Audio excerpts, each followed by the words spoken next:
In the fall of 2003, Brookwood 4 Wrestling vacated the new backyard where we were currently holding our shows after a disagreement.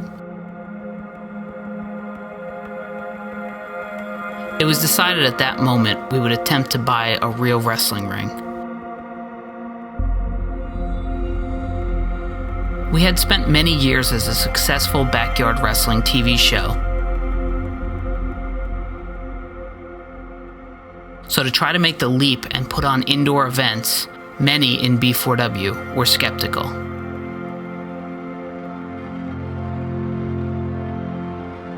I felt that this was our new holy grail and would do everything possible to make it happen.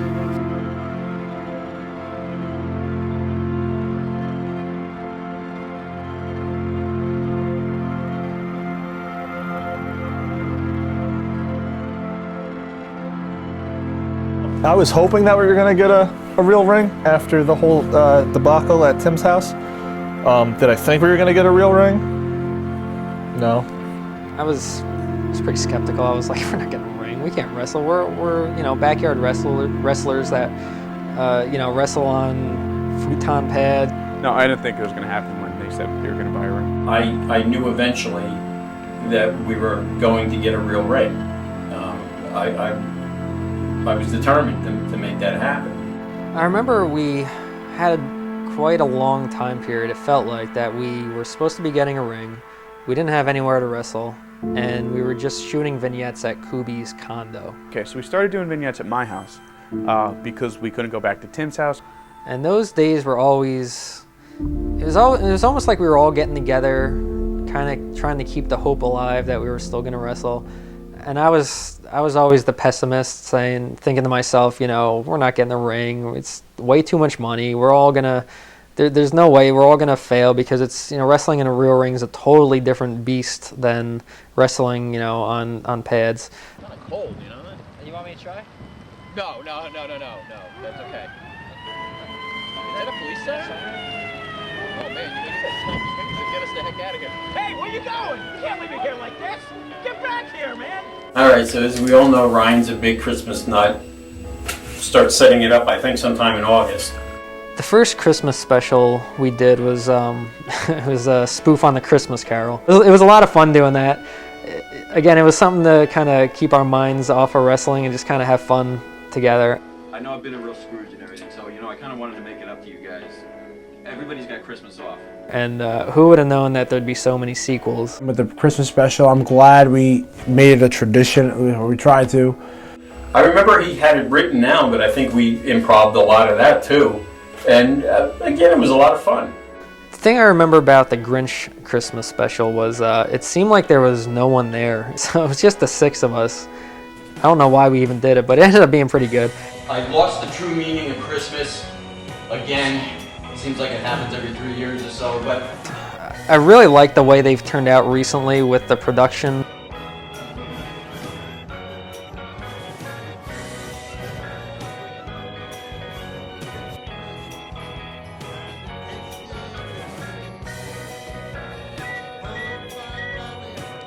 Years ago on Thanksgiving when we but now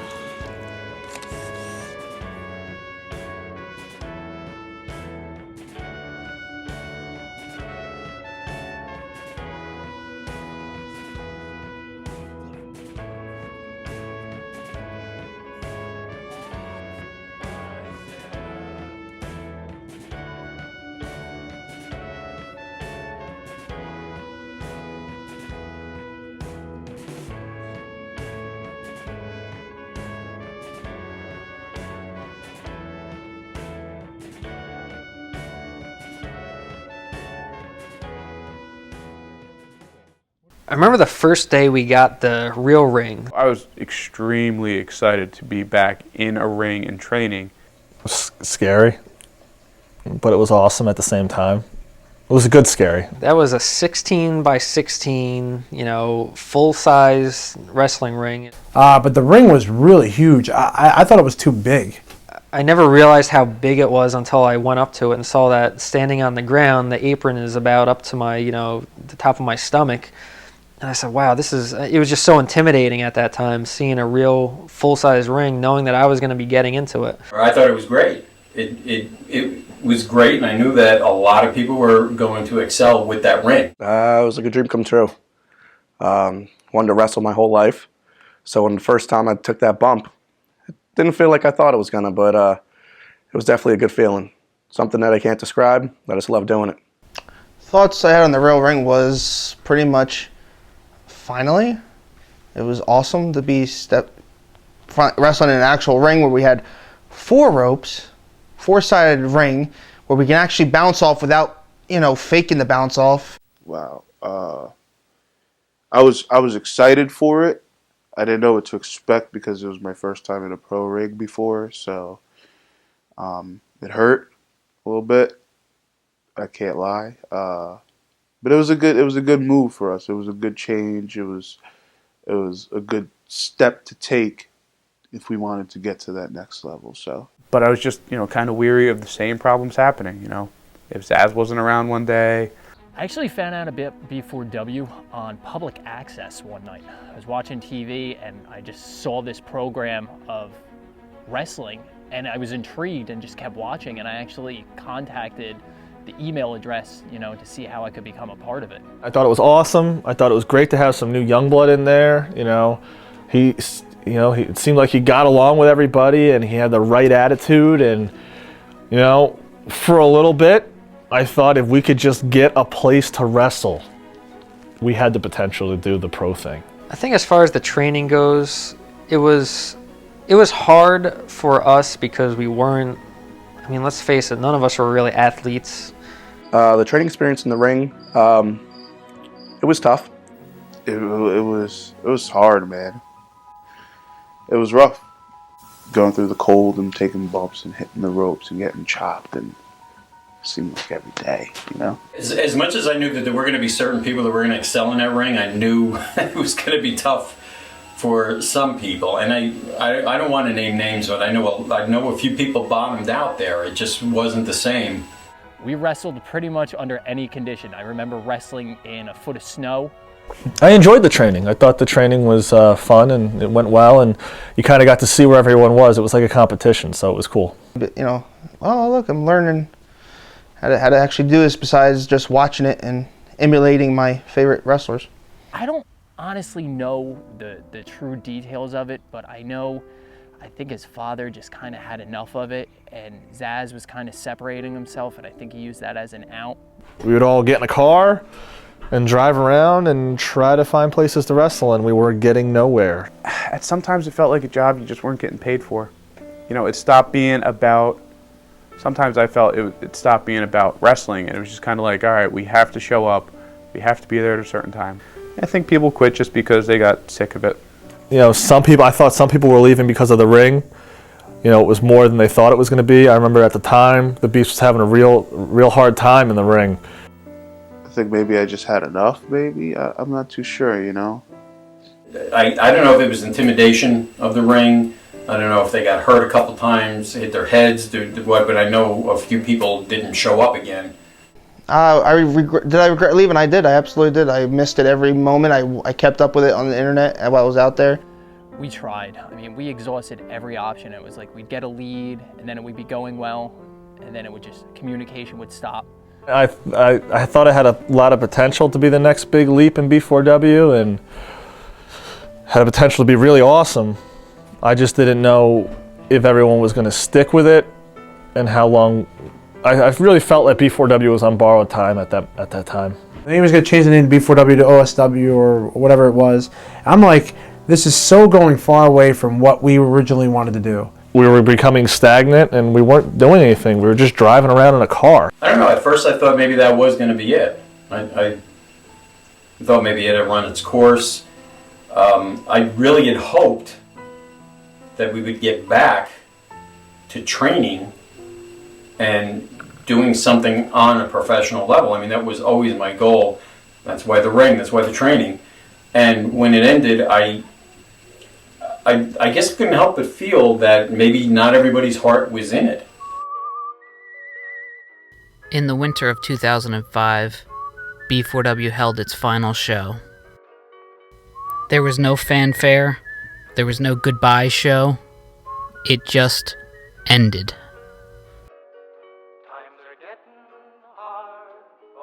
It was fun to see, you guys, actually get in a ring and get better and get, experience in an actual ring. So that, in that regard, I liked it and it was fun. In a sense, it had ended for me a long time before that. So, I wasn't like all sad and depressed because you guys weren't wrestling anymore, because I had stopped wrestling a long time ago. But, in another sense, it was always a little comforting to know that it would have always been there to go back to had I ever wanted to go back. Someone told me that it was ending. I was a little disappointed about it. I was like, oh, geez, something so great. But I know there was issues with the ring being where it was at and everything, so I could understand. But inside, it was kind of disappointing a little bit because I knew we still had a lot to offer. Just knowing that when I ever did come back, that it wasn't there no more. At this point, we started to wonder what would be next. I spent most of my life running a professional wrestling show. And now that it was ending, I wasn't sure what to do next. After B4W ended, we started a sketch TV show just to keep our mind occupied and just to do something. I had to get my mind off of losing B4W, so I called a couple guys who used to be involved in B4W and a few who hadn't been, and we started a sketch show to air on public access. Ryan was doing the comedy show.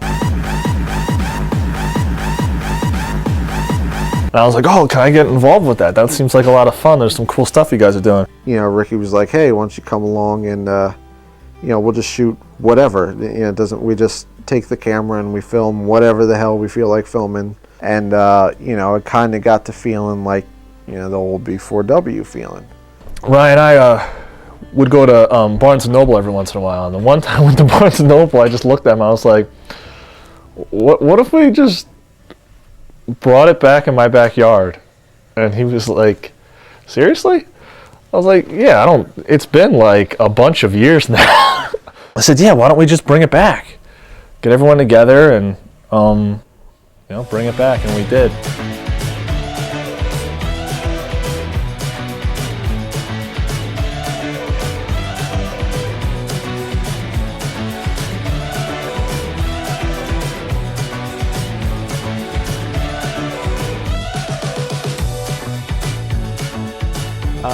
That we were gonna be able to wrestle in his backyard.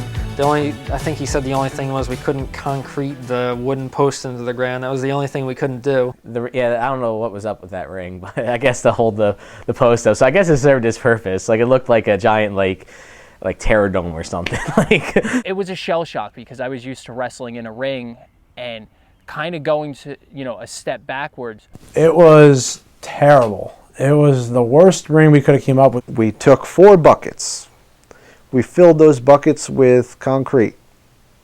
We put 4 posts into those buckets. The buckets with like $300 worth of cement in them. And the poles came about. It was Green's idea to put the thing on the top. Then we took those 4 posts and put them just about where we remembered the other 4 posts being.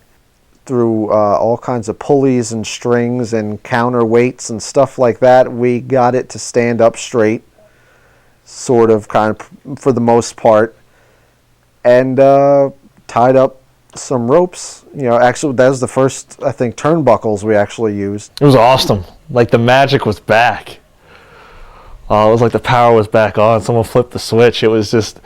We didn't have all the same people back, but there was a lot of familiar faces, and it wasn't even the same faces from, Mr. Benjamin's wasn't there, and it just felt like the magic was back. The biggest difference? There wasn't a real big... I kind of felt the same, really, just we're a little older now. I guess in 2002, 2003, I was more, I was still trying to find myself. And, I was always dancing and all of that, running around, being, I guess, stupid. They really never took me seriously. In 06, around that time, I finally, I found myself started hitting the gym and stuff like that, and you know, I was still always a big guy. I'm not trying to say I was like jacked ripped, but I was more agile in the ring and I could move around, and obviously they saw that, or else I wouldn't have been a world champion. Dragged. 1, 2, 3. Oh my God, folks! The Beast has just shocked the world! Well, the Ozzy winning the world title, I thought was the right decision. You know, Ryan had won it so many times, and Evan won it. He hasn't beat that street yet. He's leaving him. Wait a minute. Now. You're into 2, 3. No. He's the world champion. Christian Green. Look at that fire, folks.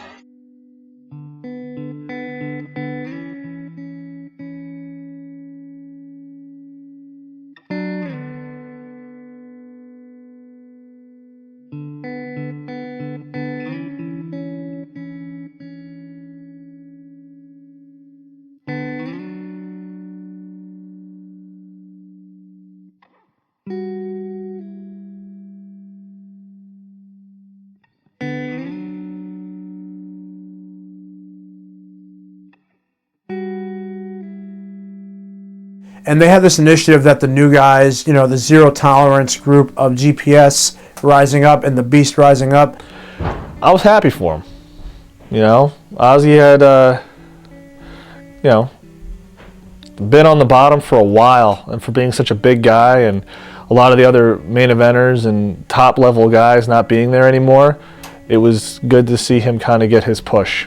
It was amazing. It felt good, you know, after putting in the hard work, you know, and losing and winning and losing, and just going through the different motions. It felt good to finally achieve one of the highest prizes in that, you know, business. So in B4Ws, he got to hold the very first custom-made heavyweight championship belt. He got to be the first one to wear it. You know, I did the shy, I'll show up and just watch for one day.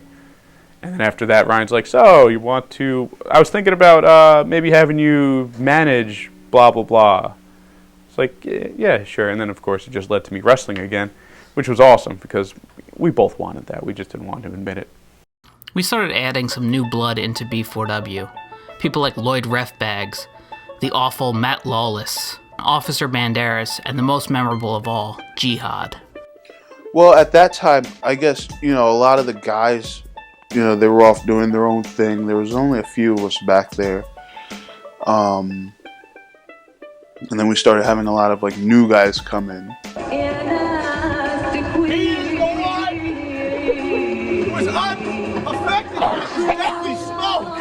Jihad's entrance was stinky, but I had a lot of fun throwing those little smoke bombs into the trash cans. That was fun.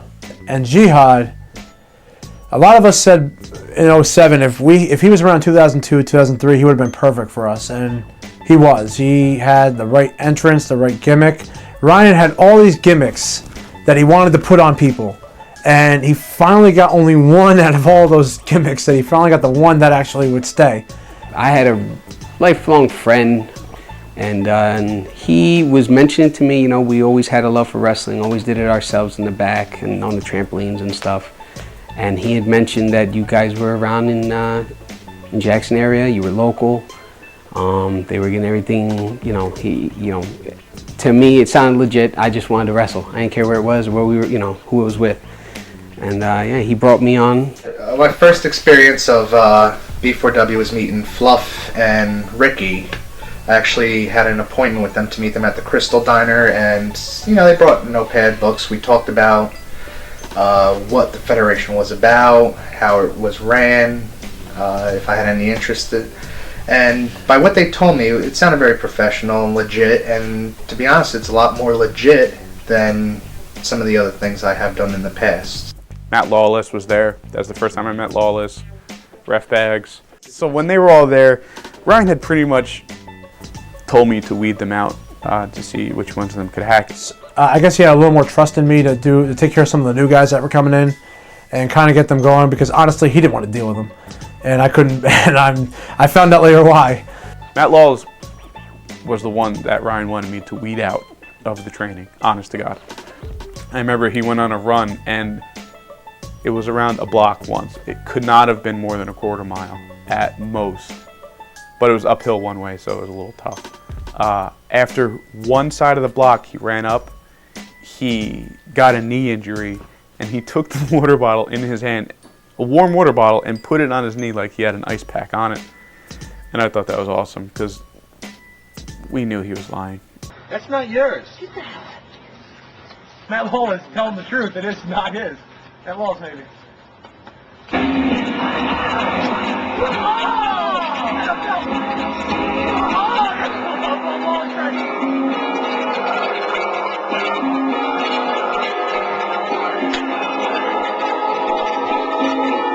300-pound Ozzy finished that race like a steam engine. He was running downhill like he was not going to be able to stop. But he was also calling motivation out to Matt Lawless, who was a shitbag.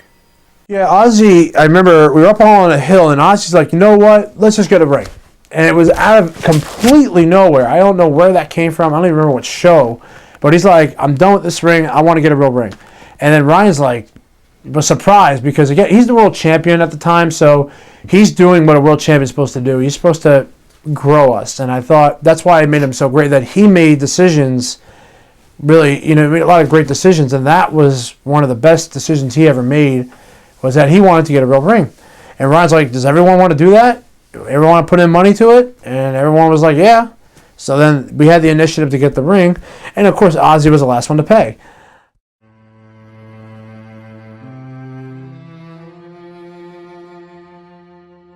On May 20th, 2007, we received the worst news we had ever gotten. Mike Green, who wrestled for B4W as Mumbles, had passed away.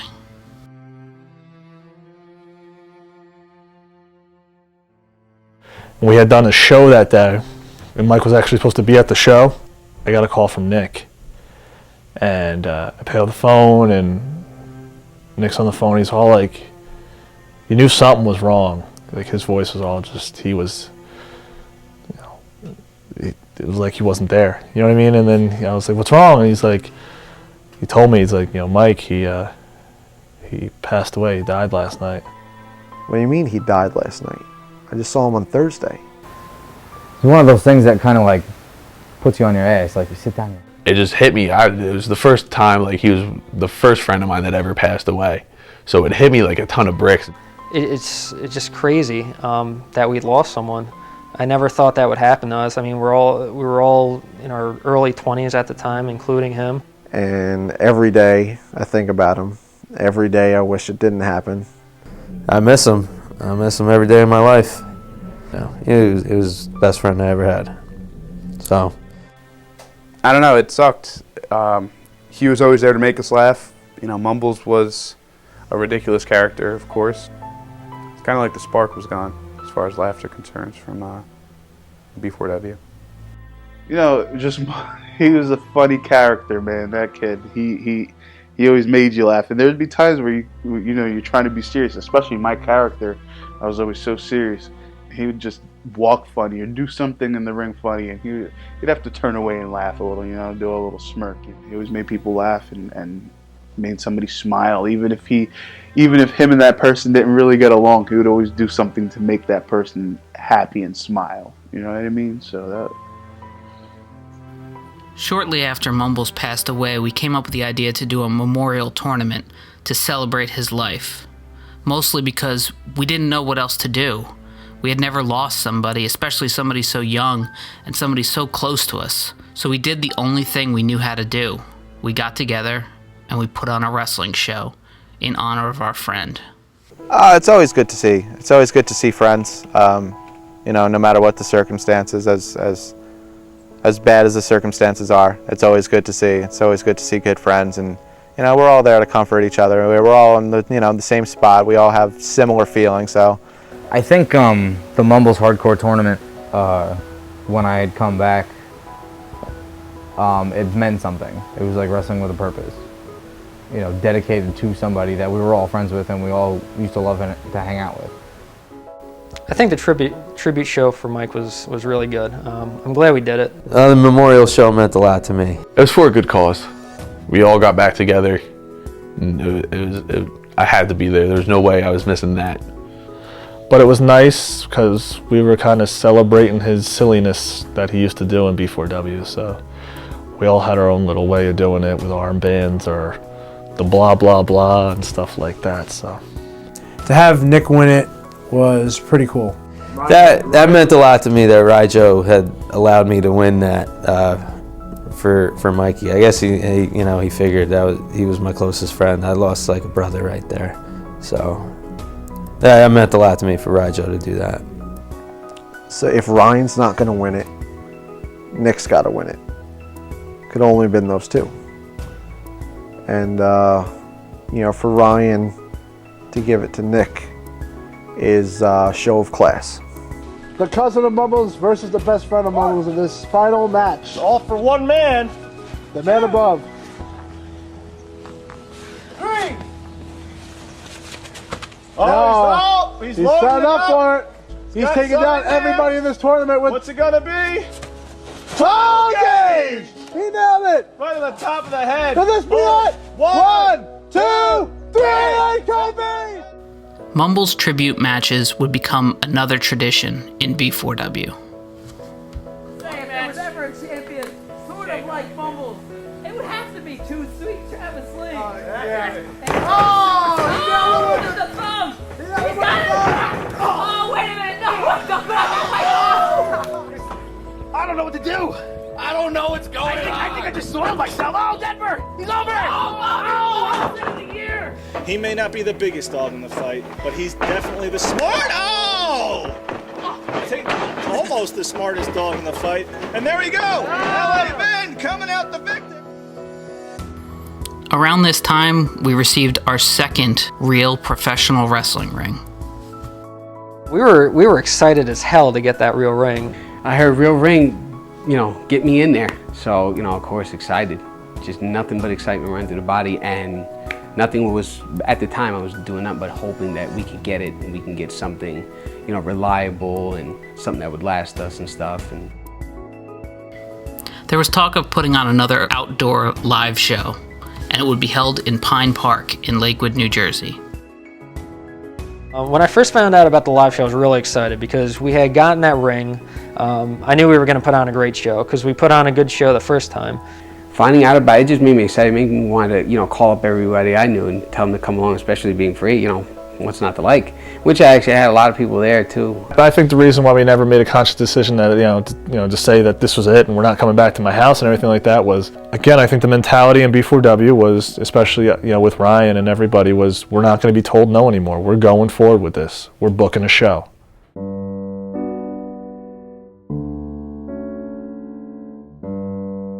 The final match in Ricky's backyard was between Rico DMF and Christian Greed, the two most influential wrestlers in B4W history, held in the most influential location in B4W's history.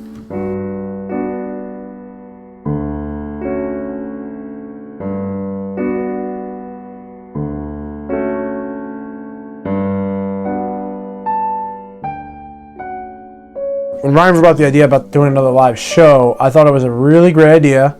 And this time, it was not going to be in the backyard. It was going to be somewhere in public. And I thought, well, where could he possibly pick? We don't even have the biggest size ring. We have a smaller ring. And Pine Park was the perfect spot because it was 5 minutes from us. We could transfer the ring there because I think Joe had his truck and we could move it all with that. Doing the show outside, I thought it was awesome because it captured the feeling of the B4W being outside, doing the show outside. I made sure I took off of work, shot right over there, and thought it was great because it was finally in front of people, finally making it to where you wanted to be.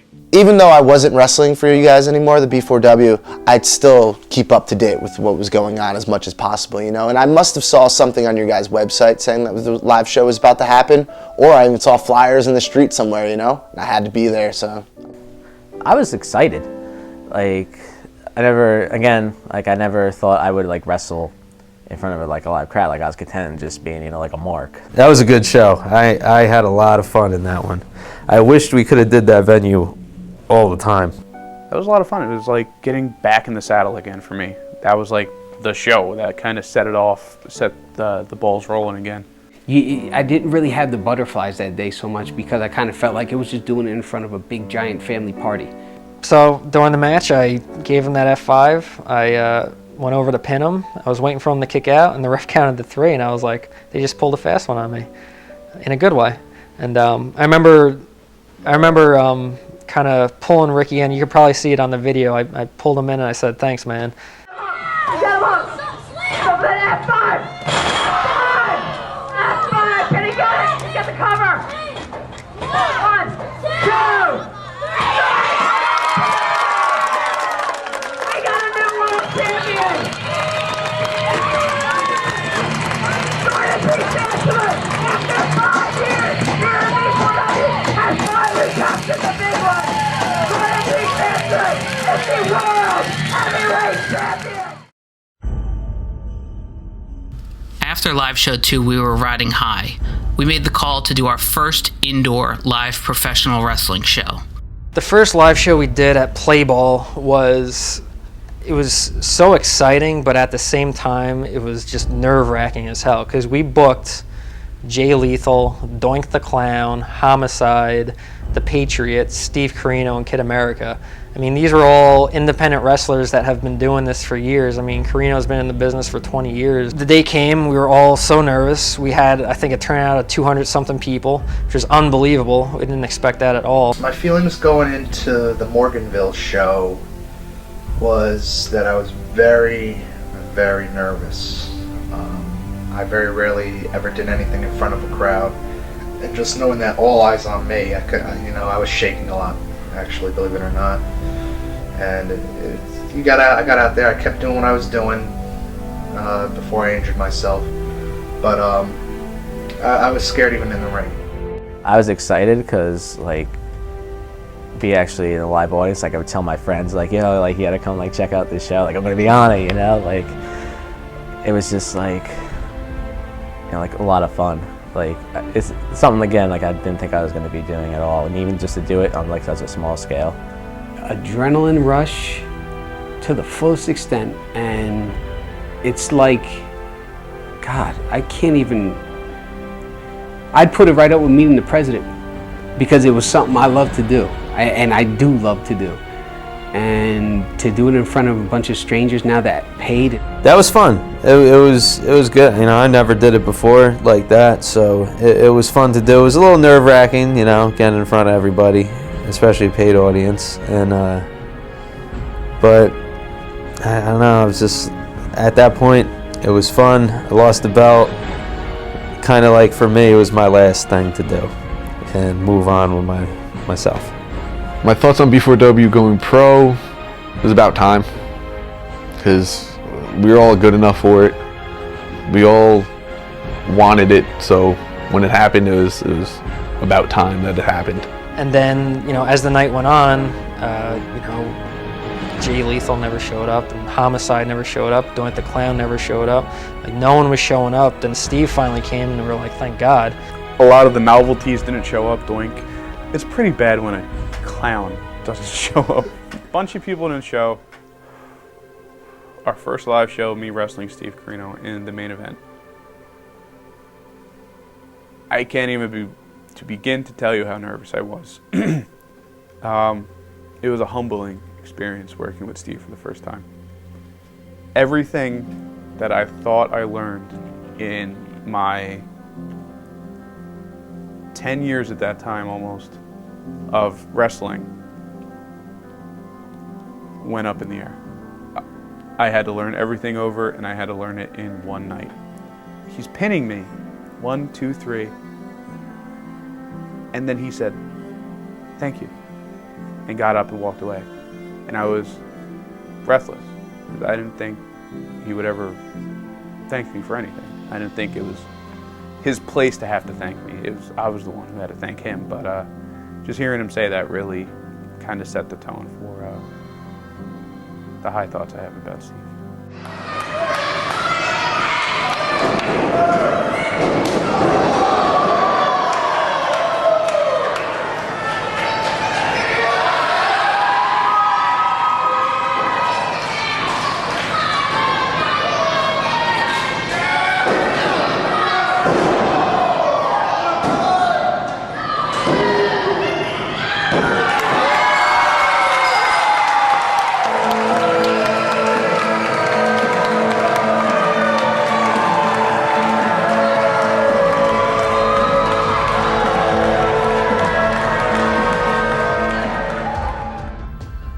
know, for being a bunch of guys who started off in a backyard wrestling ring, you know, people always badmouth backyard wrestling and whatnot. And to get to the level where we made it to, you know, like that's a big step, you know. That's a lot of people can't, you know, a lot of people can say that they've never done that.